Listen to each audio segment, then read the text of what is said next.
Story 1. The Man in the Hallway. It was a typical boring Friday in calculus class. 7th period. Spring break was almost here, and everyone was restless. Our teacher was the laid-back type, so instead of teaching, he started playing quizzes with us on Sporkle. Right after my friend answered Adidas on a logo quiz, the dean's voice suddenly blasted through the loudspeaker. His tone was shaky, panicked. "This is not a drill.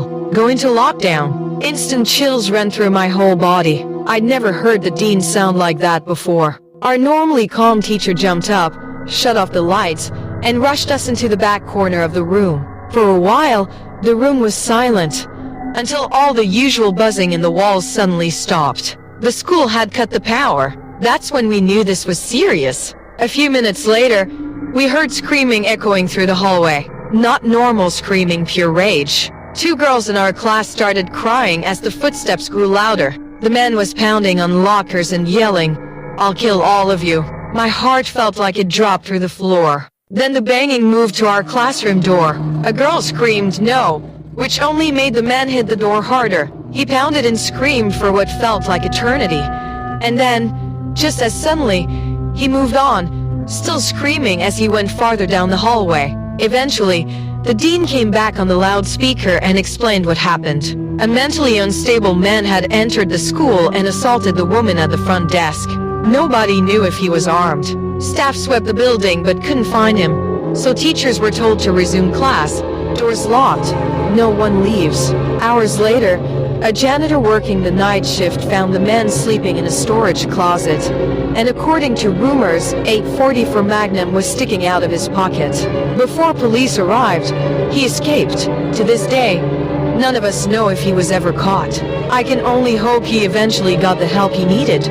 Story 2. The Man outside the school. My school had 2 lunch periods, one for 6th graders and part of 7th, and another for the older kids. The lockdown happened on a gray, rainy day in early October. During first lunch, I heard 4 loud booms. I thought it was thunder, but everyone else started screaming. Campus security rushed in, yelling for everyone to get into the multi-purpose room. Kids buying lunch had to drop their food and run inside. The room was huge, with an entire back wall made of glass. Security immediately pulled the giant curtains across it and blocked every exit. Everyone was scared and confused. My friend Eric asked the teacher what was happening. He came back pale and whispered, "You know those houses across from the school? There's a guy out there, unstable, threatening to kill himself and the cops if he gets evicted." He was walking around watching kids in a weird way. We later found out he was a registered sex offender, which made everything worse.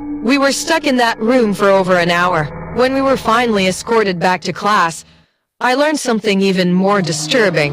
The man lived next door to my friend Brandy. She told me that the previous Halloween, she saw him cutting his own arm and writing on his window with his blood, "Don't come here or I'll kill you." Everyone assumed it was a Halloween decoration, but after that day, we realized how real it had been, and how lucky we were that he never reached the school.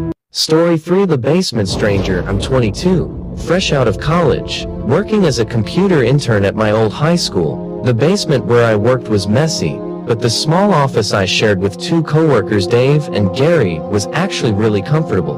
Cold AC, clean desks, a TV on the wall, a quiet place away from the chaos upstairs. One afternoon, while I was eating lunch, my phone rang. It was the front office. Lockdown. Possible dangerous intruder. My heart dropped. The worst part, our office didn't even have a door, just a wide open entrance. And the basement door didn't even have a working lock. I turned off the lights, shut down my screen, and slowly crouched behind my desk. I messaged Dave and Gary, but neither of them replied. For nearly 20 minutes, I sat there in complete silence, just staring at my phone, waiting. Then I heard it. The basement door slowly opened. Someone came running down the stairs. My chest tightened. I crawled under my desk and tried not to breathe. Footsteps entered the office, but the lights stayed off.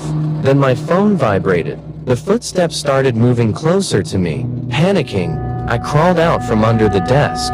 Suddenly, a man grabbed my arm and pulled me up. He was wearing a red plaid shirt, jeans, and a red and black cap. In a shaky whisper, he said, "It's okay.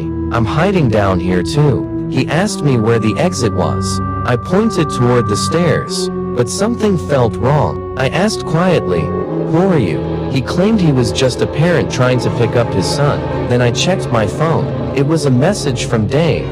"Bro, this is crazy. Some guy with a weapon just attacked Mr. Buckley. He's wearing a red shirt and cap. Whatever you do, stay in the basement." My entire body froze. I slowly looked up at the man. He looked straight back at me. He knew that I knew. I turned and ran for the stairs. A loud blast thundered through the basement and smashed into the metal railing beside me. By pure luck, it missed. I ran as fast as I could up the stairs and burst into the hallway. Police were already blocking every exit, including the basement. The man was tackled the moment he reached the top. Mr. Buckley survived the attack. No one ever learned the real reason behind it. But one thing is certain, that sound will stay with me for the rest of my life.